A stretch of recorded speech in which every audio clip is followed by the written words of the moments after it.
Hello guys, welcome to my YouTube channel. From today BFI is starting their new journey for the second semester classes. जितने भी जो student है जो सी और view के आप लोग बहुत ज्यादा परेशान होंगे कि इतना जो लेंथी सिलेबस है, इतना जो कॉम्प्लेक्स सिलेबस है, उसको आप कहां से कवर करें और कैसे आप इसका शुरुआत करें। तो बिल्कुल घबराने की जरूरत नहीं है। मैं जो सीसीएफ सिलेबस है आप लोग का सेकेंड सेमेस्टर का, उसको जो पॉलिटिकल साइंस ऑनर्स के स्टूडेंट है, जो हिस्ट्री ऑनर्स के स्टूडेंट है और जो भी पॉलिटिकल साइंस और हिस्ट्री जिनके माइनर सब्जेक्ट है, मैं उनके लिए टॉपिक वाइज जो है वीडियो में आपको बनाकर दूंगा। तो now clearing your semester as like as आपका 40 अब जो हुआ सेमेस्टर पूरे तरीके से आसान हुआ, तो आपको उतना घबराने की जरूरत बिल्कुल भी नहीं है। सबसे पहले मैं आप लोगों का सिलेबस बता दूं कि आप लोगों का सिलेबस क्या क्या है। तो सबसे पहले जो है ये जो सेकेंड सेमेस्टर है, इसमें आपका कुछ जो है सबसे पहला जो पॉलिटिकल साइंस ऑनर्स है जो स्टूडेंट है उनका CC2 मेन पेपर है, जिस पेपर का नाम है constitutional government in India. Right, जो पहला पेपर है कॉन्स्टिट्यूशनल गवर्नमेंट इन इंडिया, जिसमें आपको क्या करना पड़ेगा, भारत के संविधान और भारत के पूरे गवर्नमेंट सिस्टम को क्या करना पड़ेगा, आपको अच्छे से डिस्कस करना और पढ़ना पड़ेगा। साथ ही साथ ये जो CC2 पेपर है इसमें दो सब टॉपिक है, एक को कहते हैं मॉड्यूल 1 और दूसरे को कहते हैं हम लोग मॉड्यूल 2। मॉड्यूल 1 में भी 5 सब टॉपिक है और मॉड्यूल 2 में भी 5 सब टॉपिक रहेगा। तो मॉड्यूल 1 में जो 5 टॉपिक है, पहले मैं उसको बता दूं 5 टॉपिक क्या क्या है जिनको हमको सेकेंड सेमेस्टर में पढ़ना पड़ेगा। पहला जो टॉपिक है वो हम लोग बोलते हैं इवोल्यूशंस ऑफ इंडियन कॉन्स्टिट्यूशन। दूसरा जो टॉपिक है उसको हम लोग बोलते हैं रोल ऑफ कॉन्स्टिट्यूट असेंबली, उसका डिबेट पढ़ना पड़ेगा। थर्ड टॉपिक जिसको हम लोग बोलते हैं Indian federalism. Fourth topic union and state relations. Fifth topic जो है हम लोग पढ़ेंगे यूनियन एग्जीक्यूटिव। राइट, साथ ही साथ जो है मॉड्यूल 2 में हम लोग को यूनियन लेजिस्लेचर पढ़ना पड़ेगा और उसके साथ साथ स्टेट लेजिस्लेचर को भी मेरे को उसी में पढ़ना पड़ेगा। साथ ही साथ हम लोग को क्या करना पड़ेगा, स्टेट एग्जीक्यूटिव भी पढ़ना पड़ेगा और जो है judiciary, supreme court, high court और डिस्ट्रिक्ट कोर्ट, इसको हम लोग को ब्रीफली में डिस्कस करना पड़ेगा। साथ ही साथ ये CC2 है। उसके बाद आपका सेक 2 जो पेपर है इसमें भी आपको क्या करना पड़ेगा, लॉ का पेपर, इसको भी पढ़ना पड़ेगा। तो बिल्कुल घबराने की जरूरत नहीं है। मैं ये जो दोनों पेपर और साथ में आप लोग का जो सीवेक है, राइट, इसको भी मैं क्या करूंगा, पूरा ईच टॉपिक एक एक टॉपिक करके मैं आपको इस चैनल पे अपलोड कर दूंगा, जिसके कारण आपको किसी भी तरीके से आपको प्रॉब्लम नहीं होगा। तो पहला जो टॉपिक हम लोग आज स्टार्ट करते हैं, राइट, कि discuss the evolutions of Indian constitution. Actually Bharat का संविधान का निर्माण, ये जो भय संविधान का निर्माण हुआ है वो एक्चुअली कैसे हुआ। तो अगर पूरे भारत के संविधान बनने और कैसे ये निर्माण हुआ, अगर इसको हम लोग को जानना है तो हमको सबसे पहले क्या करना पड़ेगा, ब्रिटिश पीरियड में, ब्रिटिश कॉलोनियल पीरियड में जाना पड़ेगा, जिस टाइम ईस्ट इंडिया कंपनी जो केवल भारत में आया था ट्रेड करने, लेकिन कुछ दिनों की बात क्या हुआ कि धीरे धीरे वो एक ट्रेडिंग कंपनी से एक एडमिनिस्ट्रेटिव बॉडी बन गया और भारत में पॉलिटिकली और इकोनॉमिकली भारत को गुलाम बनाया। सबसे पहले जो होता है 1600 AD में क्या होता है कि ईस्ट इंडिया कंपनी सबसे पहले भारत में आता है। तो सबसे पहले भारत में आने के बाद क्या होता है कि यहाँ पे वो व्यापार करना स्टार्ट करता है, धीरे धीरे व्यापार करना स्टार्ट होता है। कुछ ही दिनों 100 साल के बाद क्या होता है कि धीरे धीरे वो भारत में व्यापार करना स्टार्ट तो कर ही देता है। साथ ही साथ क्या होता है कि एक बहुत इंपॉर्टेंट इवेंट्स होता है जहां से ईस्ट इंडिया कंपनी को एक गोल्डन अपॉर्चुनिटी मिलता है, जिसके द्वारा वो भारत में पॉलिटिकली और इकोनॉमिकली तरीके से भारत में रूल करना और डोमिनेट करना स्टार्ट करे। उस जो इवेंट का नाम था 1717, द फारूकसियर का फरमान ऑफ फारूकसियर, जो 1717 ईस्वी में उस समय दिल्ली के बादशाह थे फारूकसियर, जिनका क्या है कि बहुत बड़ा एक गले के पास डिजीज हो गया था। जिसके बाद क्या हुआ कि उन्होंने घोषणा करवाई कि जो इस मेरे डिजीज को ठीक कर देगा, इसका सॉल्यूशन देगा, मैं उसको इनाम दूंगा। तब तक ईस्ट इंडिया कंपनी के कानों तक ये खबर जाता है। ईस्ट इंडिया कंपनी इस अपॉर्चुनिटी को छोड़ना नहीं चाहता है और वो इंग्लैंड से एक बहुत बड़ा फिजिशियन को बुलाता है, जो फिजिशियन क्या करता है, उनके इस डिजीज को ठीक कर देता है। जिसके बाद से ईस्ट इंडिया कंपनी को बोला जाता है आपको क्या चाहिए, तो फारूक सियर पूछते हैं आपको क्या चाहिए। ईस्ट इंडिया कंपनी बोलता है मेरे को बंगाल में व्यापार करने की अनुमति दी जाए। इसके लिए 1717 ईस्वी में फारूक सियर क्या करते हैं, एक फरमान लिखते हैं और जिसमें कहते हैं कि ईस्ट इंडिया कंपनी अब जाकर बंगाल में भी व्यापार कर सकता है, लेकिन 3000 रुपया तथा वहां के जो लॉ है उसको मानकर आपको व्यापार करना पड़ेगा। एक हिस्ट्री ये हुआ जहां से 1717 ईस्वी में बंगाल में उसको व्यापार करने की अनुमति मिल गई, लेकिन कुछ ही दिनों के बाद जैसे ही उनको अनुमति मिला, बंगाल में वो जाकर क्या करने लगे, इस फरमान का दुरुपयोग करने लगे और गलत तरीके से 3000 रुपया जो एनुअल इनकम इनको कहा गया था आप देकर व्यापार करेंगे, ये लोग इसका उल्लंघन करना स्टार्ट कर दिया। तथा साथ ही साथ वहां के जो बंगाल के उस समय नवाब थे सिराजुद्दौला, उनके साथ भी क्या हुआ, इनका संबंध अच्छा नहीं रहा। ये वहां मिलिट्री ट्रेनिंग देने लगे थे। इस सिराजुद्दौला के काफी बार मना करने के बावजूद भी इन लोगों ने उस किला को डिस्ट्रॉय नहीं किया, जिसके कारण क्या होता है कि ईस्ट इंडिया कंपनी और बंगाल के नवाब सिराजुद्दौला के साथ एक कॉन्फ्लिक्ट भी होता है, जो बहुत इंपॉर्टेंट इवेंट माना जाता है हमारे भारत के इतिहास में, जिसके बाद से भारत हमेशा हमेशा के लिए क्या हो जाता है, गुलाम हो जाता है। ये इवेंट जो है काफी इंपॉर्टेंट है, जिसको हम लोग कहते हैं 1757 में 23 जून 1757 ईस्वी में क्या होता है कि बैटल ऑफ प्लासी होता है। बैटल ऑफ प्लासी होता है, जो क्या होता है कि बंगाल में होता है। ये सिराजुद्दौला और ईस्ट इंडिया कंपनी के बीच, ईस्ट इंडिया कंपनी के उस समय जो सेनापति थे जिनका नाम था रॉबर्ट क्लाइव, जो क्या थे, इनके बीच एक कॉन्फ्लिक्ट होता है और इस कॉन्फ्लिक्ट में क्या होता है कि बंगाल के सिराजुद्दौला इसमें पराजित हो जाते हैं, क्योंकि अपने ही घर के लोग क्या करते हैं, गुस्ताखी और विश्वासघात करते हैं। सिराजुद्दौला का ही सेनापति जिनका नाम मीर जाफर था, वो युद्ध में क्या करता है, युद्ध के मैदान में वो सैनिकों को मतलब युद्ध करने का अधिकार ही नहीं देता है, आदेश ही नहीं देता है, जिसके कारण इस युद्ध में बहुत बुरी तरीके से सिराजुद्दौला का हार हो जाता है और इस युद्ध के बाद हमेशा हमेशा के लिए बंगाल जो है अंग्रेजों के ईस्ट इंडिया कंपनी के चुंगल में फंस जाता है।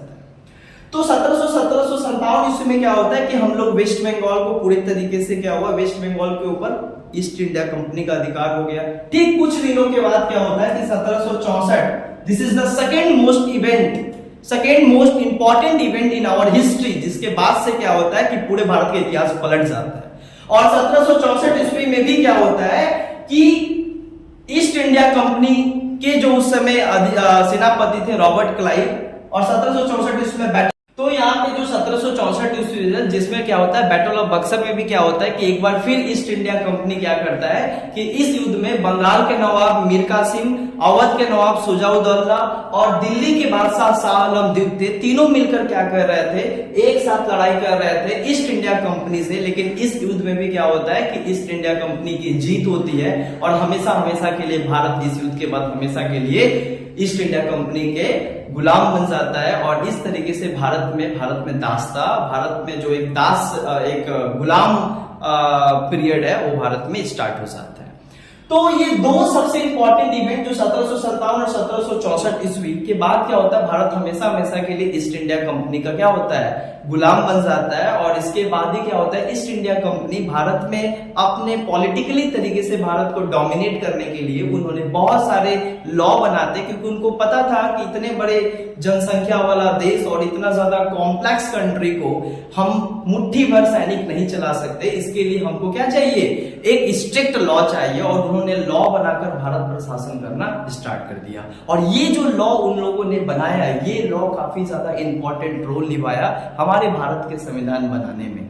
इसीलिए इसको हम लोग को क्या करना है, जानना बहुत ज्यादा जरूरी है। तो सबसे पहले हम लोग जितने भी जो ईस्ट इंडिया कंपनी के द्वारा जो लॉ बनाया गया उसको हम लोग दो कैटेगरी में बांटते हैं, राइट। सबसे पहला जो है ईस्ट इंडिया कंपनी जो है दो तरीके से भारत में शासन किया गया। एक को कहा जाता है कंपनी रूल, एक को कहा जाता है कंपनी रूल, जो लगभग 1773 से लेके 1858 तक क्या होता है कि कंपनी रूल चलता है, जहां पे ईस्ट इंडिया कंपनी जो एक ट्रेडिंग कंपनी था वो भारत के ऊपर क्या करा, पॉलिटिकली और इकोनॉमिकली तरीके से भारत को एक्सप्लॉइट किया। और उस टाइम भारत पर शासन करने के लिए उन लोगों ने अनेक तरीके का लॉ बनाया। इसी रूल को कहा जाता है कंपनी रूल, जो लगभग 100 सालों तक कंपनी क्या किया, एक कंपनी जो इंग्लैंड का एक कंपनी था, एक कॉटन टेक्सटाइल का कंपनी था जिसका नाम था ईस्ट इंडिया कंपनी, वो भारत पर 100 वर्षों तक भारत के ऊपर शासन किया। और उसके बाद ही क्या होता है कि एक और रूल होता है जिसको हम लोग बोलते हैं क्राउन रूल। 1858 ईस्वी के बाद क्या होता है कि जैसे ही कंपनी का रूल भारत में खत्म हो जाता है, उसके बाद एक नया रूल भारत में स्टार्ट हो जाता है जिसको बोलते हैं क्राउन रूल। क्राउन रूल को कहा जाता है ब्रिटिश गवर्नमेंट रूल। अब इस रूल में 1858 ईस्वी से लेकर 1947 ईस्वी तक भारत में जो शासन चला वो बाय द ब्रिटिश गवर्नमेंट के द्वारा चला, जहां ब्रिटिश गवर्नमेंट डायरेक्टली भारत के ऊपर शासन व्यवस्था स्थापित किया, जहां ईस्ट इंडिया कंपनी को खत्म कर दिया गया और डायरेक्टली ब्रिटिश गवर्नमेंट भारत के ऊपर कब्जा करके भारत को इकोनॉमिकली और पॉलिटिकली तरीके से डोमिनेट करना स्टार्ट किया। तो सबसे पहले जो कंपनी रूल है, कंपनी रूल में सबसे पहला जो मतलब जो एक्ट जो ईस्ट इंडिया कंपनी के द्वारा बनाया गया था भारत को ऊपर शासन करने के लिए, उसको हम लोग बोलते हैं रेगुलेटिंग एक्ट। उसको हम लोग कहते हैं रेगुलेटिंग एक्ट 1770। रेगुलेटिंग एक्ट 1773 में क्या होता है कि सबसे पहले एक ईस्ट इंडिया कंपनी जो है एक एक्ट बनाता है, जिस एक्ट को कहते हैं 1773 रेगुलेटिंग एक्ट। इस एक्ट का कुछ बहुत इंपॉर्टेंट क्या है, फीचर्स था। इस एक्ट में सबसे पहले ये एक्ट क्या करता है कि बंगाल, मद्रास और बंबई की जो 3 प्रेसिडेंसी हैं वहां के गवर्नर जनरल को अपॉइंट करते हैं। सो सबसे पहले बंगाल के गवर्नर जनरल को अपॉइंट किया जाता है इस एक्ट के द्वारा, राइट। सबसे पहले बंगाल के गवर्नर जनरल बनते हैं Warren Hastings. Warren Hastings become the first governor general of Bengal.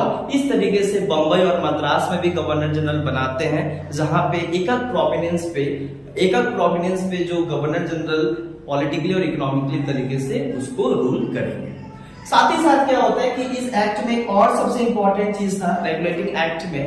इसी एक्ट के द्वारा क्या हुआ, 1774 में क्या किया गया, कलकत्ता में एक सुप्रीम कोर्ट बनाया गया जो 4 जजों को मिलाकर बनाया गया, और इसके जो चीफ जस्टिस ऑफ उस समय जो चीफ जस्टिस थे उनका नाम था सर एलिजा इम्बे। तो बेसिकली रेगुलेटिंग एक्ट में ये सारा चीज किया गया। दूसरा, पॉलिटिकली और पॉलिटिकल अफेयर्स और इकोनॉमिक अफेयर्स पे गवर्नर जनरल को सबसे सुप्रीम अधिकार दिया गया। साथ ही साथ रेगुलेटिंग एक्ट के बाद क्या होता है, एक नया एक्ट आता है जिस एक्ट को कहा जाता है पीट्स इंडिया एक्ट, राइट। इस एक्ट को कहा जाता है पीट्स इंडिया एक्ट, जो 1784 में आया। कब आया, 1784 में आया। 1784 में ये जो एक्ट आया, ये एक्ट क्या करता है कि जो पॉलिटिकल अफेयर्स और जो कॉमर्शियल अफेयर्स था उसके लिए 2 सेपरेट बॉडी का निर्माण किया गया। पॉलिटिकल अफेयर्स को कंट्रोल करने के लिए बोर्ड ऑफ कंट्रोल बनाया गया और कॉमर्शियल अफेयर्स को कंट्रोल करने के लिए कोर्ट ऑफ डायरेक्टर्स बनाया गया। इस तरीके से ड्यूअल सिस्टम बनाया गया जो अलग अलग तरीके से इस अफेयर्स को कंट्रोल और रेगुलेट किया जा सके।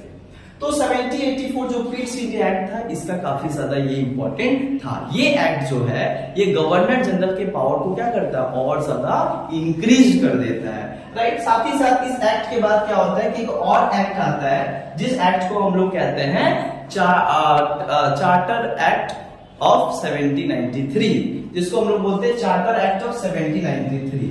चार्टर एक्ट ऑफ 1793, ये जो चार्टर एक्ट ऑफ 1793 था, ये एक्ट काफी ज्यादा इंपॉर्टेंट था क्योंकि इस एक्ट में क्या होता है कि जो बंगाल का गवर्नर जनरल है उनको चेंज कर दिया जाता है और एक नए गवर्नर जनरल आते हैं, जिस गवर्नर जनरल को हम लोग लॉर्ड कॉर्नवालिस के नाम से जाने जाते हैं, जिन्होंने अस्थायी बंदोबस्त, परमानेंट सेटलमेंट, 10 साल बंदोबस्त, बहुत सारा लैंड रेवेन्यू सिस्टम में उन्होंने परिवर्तन लाया और बहुत अलग अलग तरीके से रेवेन्यू जनरेट करने का इन्होंने मेथड और सिस्टम लाया। साथ ही साथ क्या होता है कि लॉर्ड कॉर्नवालिस जब यहाँ के गवर्नर जनरल थे तो लॉर्ड कॉर्नवालिस इस एक्ट के द्वारा लॉर्ड कॉर्नवालिस के पावर को इकोनॉमिक और पॉलिटिकल अफेयर्स पे और ज्यादा सुप्रीम पावर दे दिया गया गवर्नर जनरल को in the matters of Providence. That means एक प्रोविडेंस पे सबसे जो सर्वोच्च शक्ति होगा वो गवर्नर जनरल का होगा। साथ ही साथ इस एक्ट के द्वारा क्या किया गया, बंगाल के गवर्नर जनरल के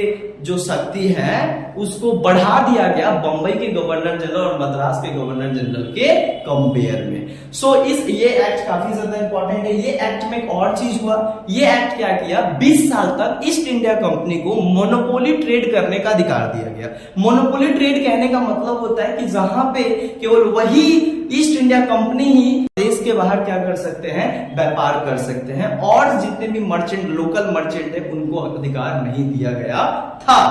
उसके बाद क्या होता है, इस एक्ट के बाद जो होता है एक नया एक्ट आता है, जिस एक्ट को हम लोग कहते हैं चार्टर एक्ट ऑफ 1813।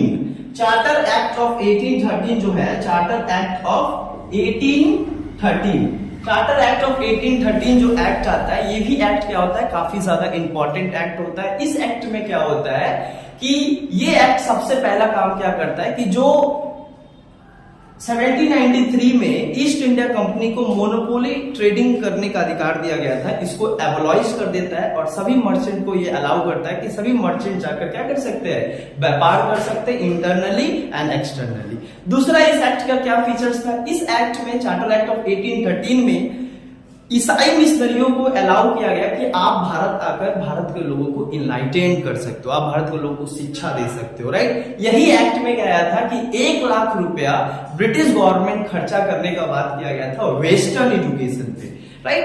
तो इसलिए भी ये एक्ट काफी ज्यादा इंपॉर्टेंट है।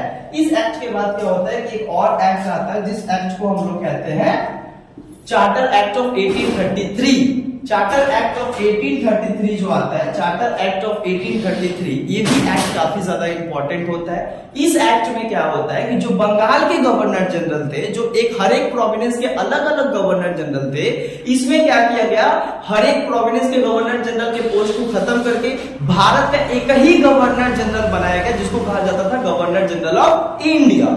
एक बहुत इंपॉर्टेंट क्या है, इस एक्ट का फीचर्स है कि बंगाल के गवर्नर जनरल को खत्म करके ये एक ही पोस्ट बनाते हैं गवर्नर जनरल ऑफ इंडिया, और इसमें सबसे पहले Lord William Bentinck become the first governor general of India. इसको कहते हैं 1833। इस 1833 के एक्ट में क्या होता है कि और भी बहुत सारे इंपॉर्टेंट फीचर्स है, जिसमें एक ये भी इंपॉर्टेंट फीचर्स था 1833 के एक्ट में कि ये एक्ट क्या करता है कि जो गवर्नर जनरल है उनको इकोनॉमिक और मिलिट्री और पॉलिटिकल मैटर्स में सुपीरियर अधिकार दिया गया, मतलब सुप्रीम पावर दिया गया इन सारे मैटर्स में। साथ ही साथ चार्टर एक्ट ऑफ 1833 के बाद क्या होता है कि एक लास्ट चार्टर एक्ट आता है कंपनी रूल का, जिसको हम लोग कहते हैं 1853, the charter act of 1853। This is the last charter act under the company rule, मतलब ईस्ट इंडिया कंपनी के शासन काल में ये सबसे लास्ट चार्टर एक्ट था, 1853 ईस्वी का चार्टर एक्ट। जो चार्टर एक्ट क्या किया, इस चार्टर एक्ट में सबसे पहले civil service, that means open competition civil service introduced किया गया, जहां पे सभी व्यक्ति क्या कर सकते हैं, सिविल सर्विस की शिक्षा, मतलब परीक्षा में भाग ले सकते हैं। ये एक्ट का सबसे मुख्य ये था। इसके बाद क्या होता है कि हमारे देश में ईस्ट इंडिया कंपनी जो होता है, धीरे धीरे ईस्ट इंडिया कंपनी के साथ एक कॉन्फ्लिक्ट हो जाता है, एक युद्ध हो जाता है, जिस युद्ध को कहा जाता है हम लोग ग्रेट रेवोल्यूशन या ग्रेट वॉर के नाम से जाना जाता है, जिसको 1857 का ग्रेट वॉर, इसको हम लोग the great war is also known as another name the sepoy mutiny, इसको स्पॉय म्यूटिनी भी कहा जाता है, जो 1857 ईस्वी का जो क्रांति था, जो हमारे देश में चलाया गया, जिसमें सारे अलग अलग जो प्रोविंस के जो बच्चे थे, वो लोग क्या किए, इस प्रोविंस में आकर क्या करने लगे, अटैक करने लगे। जैसे तुम्हारा बंगाल के जो तुम्हारा मंगल पांडे थे, साथ ही साथ क्या थे कि झांसी की रानी थी, ये सारे जो है आकर क्या करने लगे, युद्ध। ये जो 1857 ईस्वी का जो क्रांति था, वो 2-3 मायने में बहुत ज्यादा इंपॉर्टेंट था। क्यों था? क्योंकि ये आंदोलन जो होता है एक सैनिक आंदोलन होता है, जिसमें सारे सैनिक मिलकर, हिंदू मुस्लिम जितने भी सैनिक थे, भारतीय सैनिक मिलकर ईस्ट इंडिया कंपनी के खिलाफ आंदोलन कर दिया, क्योंकि किसान भी बहुत ज्यादा मतलब परेशान थे, हाई टैक्सेशन, इतना ज्यादा टैक्स बढ़ा दिया गया था, राइट, उससे परेशान थे। दूसरा एक धार्मिक कारण भी था। धार्मिक कारण ये था क्योंकि वहां उस समय क्या हुआ था कि जो मांस था, मतलब सुअर के मांस मुसलमानों को दे दिया गया था और गाय का मांस हिंदुओं को दिया गया था, जिससे उनको ऐसा लगता था कि हमारे धर्म जो है वो खतरे में है, और ये धार्मिक तरीके से उनके ऊपर क्या कर रहे थे, वॉर करने की कोशिश कर रहे थे, जिसके खिलाफ क्या हुआ, ये आंदोलन ईस्ट इंडिया कंपनी के खिलाफ भारत के जो उस समय के सारे लोग थे मिलकर ये आंदोलन किए। इसी आंदोलन को कहते हैं द ग्रेट वॉर। और ये वॉर होने के बाद क्या होता है कि ईस्ट इंडिया कंपनी पूरी तरीके से क्या होता है कि इनएफिशिएंसी हो जाता है। और तब तक ब्रिटिश गवर्नमेंट क्या होता है कि एक एक्ट बनाता है और जिसमें बोलता है कि अब ईस्ट इंडिया कंपनी का जो रूल है यहाँ समाप्त। अब डायरेक्टली ब्रिटिश गवर्नमेंट क्या करेगा, भारत के ऊपर डोमिनेट और भारत को रेगुलेट करेगा। इसीलिए इसको कहा जाता है क्राउन रूल, जो 1858 से लेकर 1947 तक भारत के आजादी तक क्या होता है, ये शासन ब्रिटिश गवर्नमेंट डायरेक्टली क्या करता है, चालू करता है। और ये एक्ट जो आता है जो 1857 की क्रांति के बाद, इसको कहते हैं the government of Indian act 1858 and that act also known as another name the Victoria act, right, an act of good governance. ये एक्ट को good governance and responsible act भी कहा जाता है। जो क्या करता है, इस एक्ट का सबसे इंपॉर्टेंट फीचर्स क्या था, इस एक्ट के बाद क्या होता है कि ईस्ट इंडिया कंपनी वाज एबोलाइज्ड। ये एक्ट क्या करता है, ईस्ट इंडिया कंपनी को एबोलाइज कर देता है एंड डायरेक्ट कंट्रोल हो जाता है ब्रिटिश का, राइट। डायरेक्टली क्या होता है, ब्रिटिश सरकार का भारत के ऊपर कंट्रोल हो जाता है। दूसरा, इस एक्ट में क्या होता है कि ये एक्ट जो 1858 ईस्वी का जो एक्ट था, इस एक्ट में एक और सबसे इंपॉर्टेंट जो होता है, जिसमें क्या होता है कि जो भारत का गवर्नर जनरल थे उस समय, उनके पोस्ट को चेंज करके भारत के गवर्नर जनरल को भारत का वायसराय बना दिया गया। और इसका प्रथम जो वायसराय बनते हैं, जिनका नाम था Lord Canning. Lord Canning become the first viceroy of India, जिनको पॉलिटिकली और कॉमर्शियल तरीके से सबसे ज्यादा सुप्रीम अधिकार दिया गया। सो इस एक्ट के बाद एक और एक्ट आता है, जिस एक्ट को कहा जाता है इंडियन काउंसिल एक्ट 1861। सो इसको कहा जाता है इंडियन काउंसिल एक्ट 1861। 1861 ईस्वी में क्या होता है कि ब्रिटिश गवर्नमेंट एक और एक्ट पास करता है, जिसको बोलते हैं इंडियन काउंसिल एक्ट 1861। इस एक्ट में क्या होता है, इस एक्ट में जो वायसराय का एग्जीक्यूटिव काउंसिल था, उसमें 3 भारतीय सदस्यों को नॉमिनेट किया गया। राजा ऑफ बनारस, राजा पटियाला का हेड को बनाया जाता है, और भी एक व्यक्ति को क्या किया जाता है, इसका मेंबर बनाया जाता है। साथ ही साथ क्या होता है कि इस इंडियन काउंसिल एक्ट में क्या होता है कि भारत में that act was establish the RBI, reserve bank of India, जिसको आज हम लोग देखते हैं, जो एक सेंट्रल बैंक है, राइट। सबसे पहले 1935 के एक्ट में क्या किया गया, इसको एस्टैब्लिश किया गया था। भले इसको बी आर अम्बेडकर के जो बुक था उसको पढ़कर एक बनाया गया, फॉर्मुलेट किया गया, बट ये 1935 ईस्वी के एक्ट में आया ताकि करेंसी का कंट्रोल और सर्कुलेशन देखा जा सके। साथ ही साथ क्या हुआ कि इस एक्ट में एक और सबसे इंपॉर्टेंट फीचर्स क्या था, it abolish the dyarchy system in provinces. जो प्रोविडेंस में डायटसी सिस्टम था, जो 1919 ईस्वी में डायटसी सिस्टम लाया गया था, इसका मतलब होता है एक स्टेट के पावर को 2 भागों में बांट दिया गया। एक को कहा जाता है ट्रांसफर्ड सब्जेक्ट, एक को कहा जाता है रिजर्व सब्जेक्ट। ट्रांसफर्ड सब्जेक्ट पे कानून बनाने का अधिकार भारतीयों को दिया गया, प्लस रिजर्व सब्जेक्ट के ऊपर कानून बनाने का अधिकार दिया गया गवर्नर जनरल को। तो जो ट्रांसफर्ड सब्जेक्ट होता है वो काफी कम अहमियत वाला, कम इंपॉर्टेंस वाला सब्जेक्ट होता था, जिसमें आता था लॉ आता था, वाटर आता था, पीडब्ल्यूडी आता था, ये सारा चीज डिपार्टमेंट आता था जो उतना इंपॉर्टेंट नहीं था। बट जो रिजर्व लिस्ट था, ये काफी ज्यादा, रिजर्व जो सब्जेक्ट था ये काफी इंपॉर्टेंट था। इसमें पुलिस आता था, रेवेन्यू आता था, तो रेवेन्यू तो सबसे इंपॉर्टेंट है, राइट। इसीलिए ये एक्ट को काफी ज्यादा इंपॉर्टेंट एक्ट माना जाता है। इसके बाद क्या होता है कि एक और एक्ट आता है, जिस 1935 के बाद एक और एक्ट आता है, जिसको बोलते हैं लोग 1940, जिसको लोग बोलते हैं अगस्त प्रपोजल, या इसी को एक और नाम से जाना जाता है लिन लिथिगो प्रपोजल, जो 8 अगस्त 1940 ईस्वी को ये प्रपोजल भारत में आया। और लॉर्ड लिन लिथिगो उस समय वायसराय बनकर आए थे, इसीलिए इस प्रपोजल को कहा जाता है लॉर्ड लिन लिथिगो प्रपोजल, या ये अगस्त में आया था, इसीलिए इस प्रपोजल का नाम है अगस्त प्रपोजल।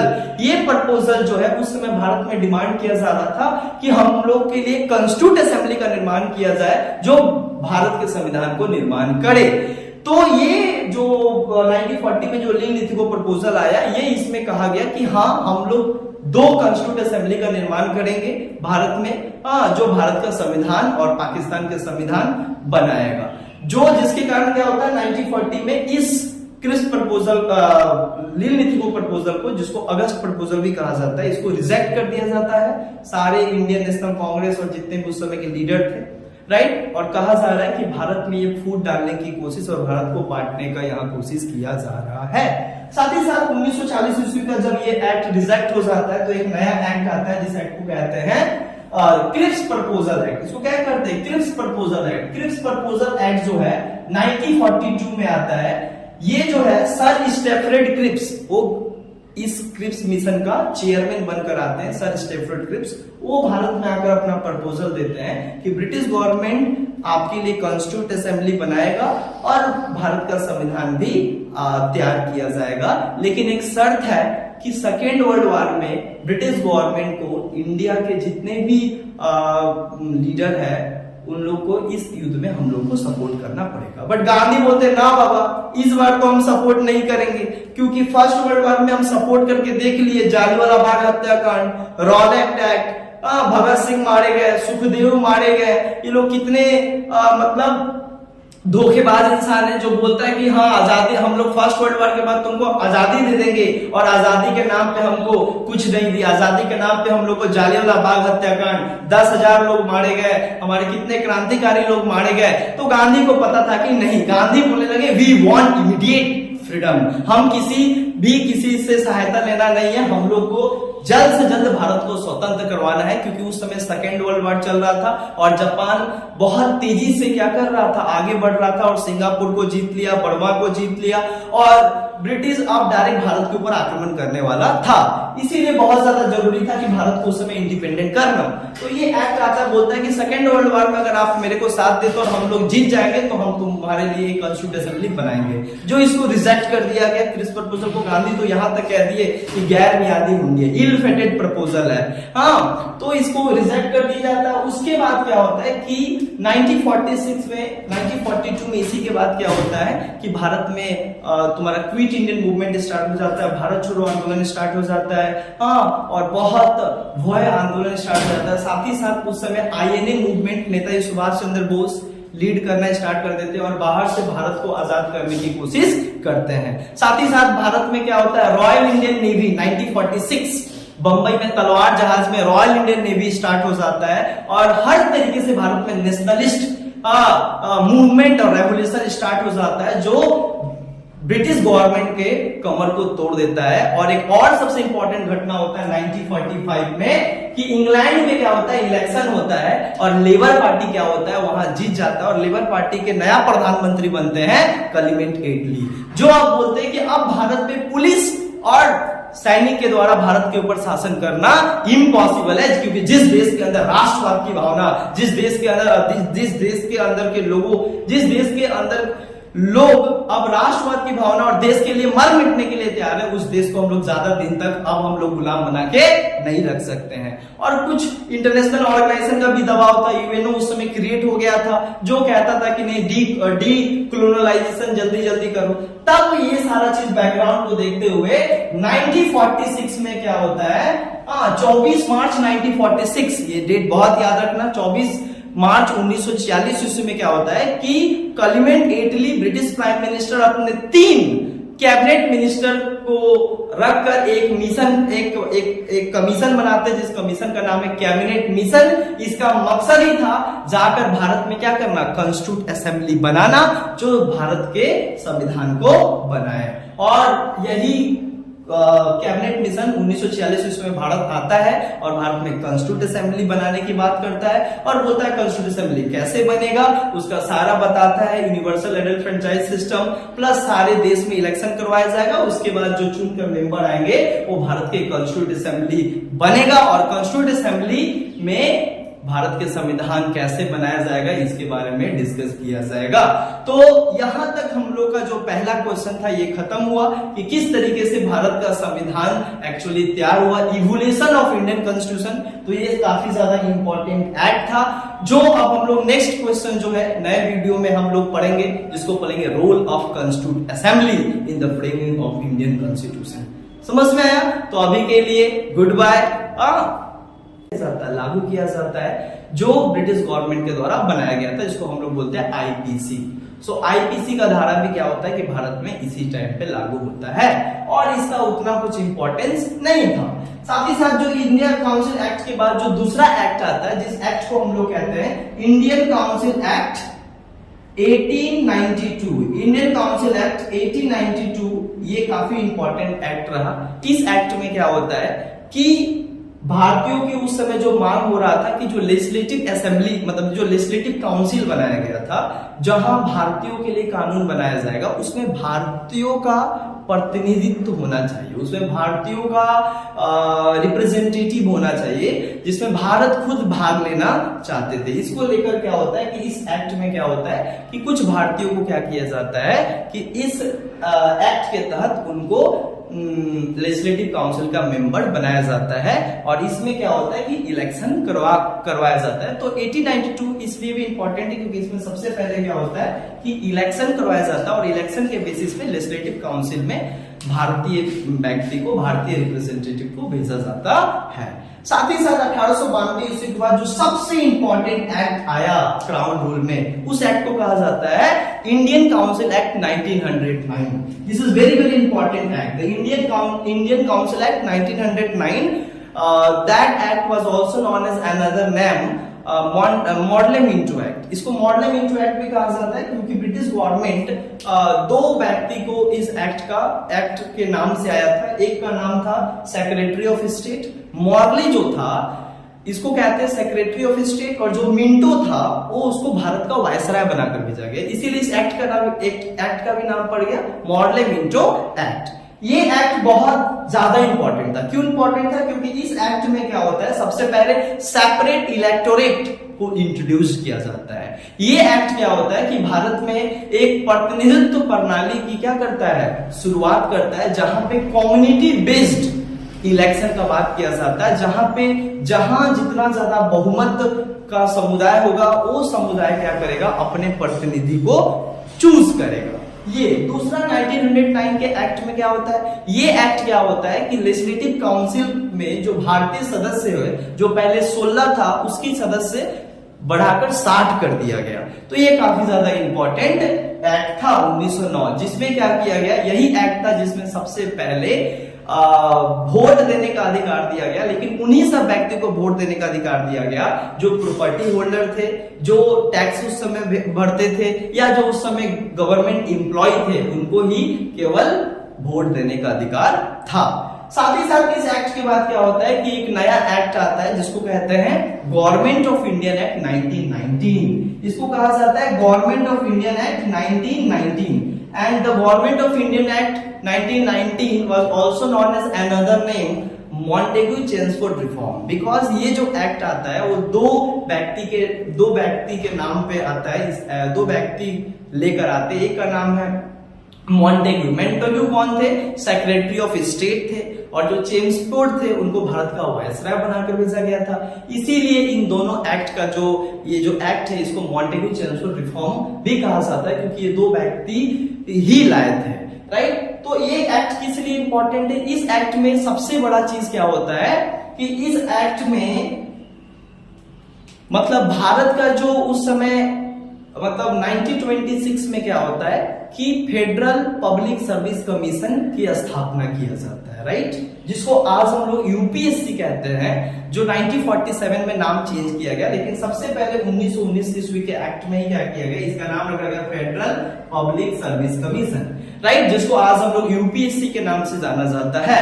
साथ ही साथ क्या होता है, इस एक्ट में क्या होता है कि जो सेंट्रल बजट और स्टेट बजट जो पहले एक साथ बनता था, इसको सेपरेट कर दिया गया। Central budget separated from the state budget. ये काफी ज्यादा इंपॉर्टेंट क्या हुआ, यहाँ पे एक फीचर्स माना गया। साथ ही साथ क्या होता है कि इस एक्ट में क्या होता है कि एक और सबसे ज्यादा इंपॉर्टेंट इस एक्ट का सबसे ज्यादा इंपॉर्टेंट फीचर्स है कि इसमें 10% जो वोटर्स है, जो वोटिंग्स है, मतलब मतदान है, मतदाता है, उनको बढ़ा दिया गया कि भाई 10% से ज्यादा लोग यूनिवर्सल एडल्ट फ्रेंचाइज सिस्टम के तहत वे अपने प्रतिनिधि को चुन सकते हैं।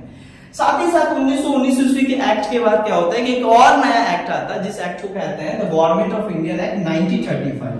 1935 में क्या होता है, and this act was called a responsible act in India. और इसके ये जो एक्ट है, ये एक्ट काफी ज्यादा इंपॉर्टेंट है, जो इस एक्ट को कहा जाता है कि रिस्पॉन्सिबल एक्ट, और साथ ही साथ ये भारत के संविधान में भी, भारत का संविधान जो बनाया गया उसमें भी बहुत ज्यादा इंपॉर्टेंट रोल कंट्रीब्यूट किया। ये जो एक्ट आया था इसमें लगभग तुम्हारा 321 सेक्शन था, और साथ ही साथ क्या था, 10 शेड्यूल था। इतना लॉन्ग डिटेल एक लॉ बनाया गया जो इंडियन कॉन्स्टिट्यूशन बनाते समय ये एक बहुत इंपॉर्टेंट रोल क्या करता है, निभाता है। ये एक्ट में क्या होता है कि सबसे पहले this act established the federal system in India. Bharat में क्या हुआ कि फेडरल सिस्टम को लाया। क्या फेडरल सिस्टम था, इसका मतलब होता है कि स्टेट और सेंटर सब्जेक्ट को डिवाइड कर दिया। That means state has some autonomous power to making some law, जिसको कहा जाता था स्टेट लिस्ट सब्जेक्ट, और सेंट्रल जो गवर्नमेंट था उसको कहा जाता था फेडरल लिस्ट, और एक और था जिसको कहते थे concurrent list. That means state list पे स्टेट गवर्नमेंट का पावर है कानून बनाने का, और सेंट्रल गवर्नमेंट को फेडरल लिस्ट पे कानून बनाने का अधिकार था। जो सेंट्रल लिस्ट था उसमें 59 सब्जेक्ट है, और साथ ही साथ जो स्टेट सब्जेक्ट था उसमें 54 सब्जेक्ट था, और जो कंकरेंट सब्जेक्ट था, कंकरेंट सब्जेक्ट एक ऐसा सब्जेक्ट जो दोनों के लिए काफी ज्यादा इंपॉर्टेंट है, सेंट्रल गवर्नमेंट के लिए इंपॉर्टेंट है और तथा स्टेट गवर्नमेंट के लिए भी काफी ज्यादा इंपॉर्टेंट है। तो दोनों मिलकर जहां जिस लिस्ट पे कानून बनाता है उसको कहते हैं कॉन्करेंट लिस्ट, जो आज भारत का सबसे इंपॉर्टेंट फीचर्स है। तो ये गवर्नमेंट ऑफ इंडिया एक्ट 1935 में आया था, राइट। इसीलिए हम इसको बार बार बोले कि बहुत इंपॉर्टेंट एक्ट था जो भारत के संविधान को बनाने में बहुत ज्यादा क्या हुआ, मदद किया। दूसरा, इस एक्ट का सबसे इंपॉर्टेंट फीचर्स क्या था, ये एक्ट जो था 1935